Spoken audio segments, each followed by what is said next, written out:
একটা সাজদা দিবেন, সাজদার মতো সাজদা যদি একটা দিতেন পারেন, আনতা আবুদাল্লাহা কাআন্নাকা তারাহু ফাইন লাম তাকুন তারাহু ফাইন্নাহু ইয়ারাক। এমন ভাবে একটা সাজদা দেবা যেন তুমি তোমার আল্লাহকে দেখতেছো। সুবহানাল্লাহ বলবেন। ফাইন লাম তাকুন তারাহু, তুমি তোমার আল্লাহকে দেখো না, ফাইন্নাহু ইয়ারাক, তুমি বিশ্বাস রাখো তোমার আল্লাহ তোমাকে দেখতেছে। ঠিক কি না?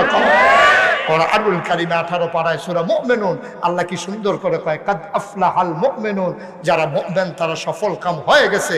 মুমিন কারা? আল্লাযীনা হুম ফি সালাতিহিম খাশিউন। মুমিন হইল সে নামাজের ভিতরে যখন দাঁড়ায় মনে হয় যেমন থরথরাইয়া কাঁপতে আছে। আমল কইরা জান্নাত যাইবা গা, এই আমল কি আমরা করতাম পারি না? আমরা শরীর দুর্বল, আমরা ইচ্ছা করলে পারি না। আল্লাহর নবী কয় একটা লাইন দেখাই দিয়া যাইতাছি, মান বানা লিল্লাহি মসজিদান বানাল্লাহু লাহু বাইতান ফিল জান্নাহ, যে দুনিয়ায় একটা মসজিদ বানাইবো আল্লাহ জান্নাতের ভিতরে তার জন্য ঘর বানাইবো।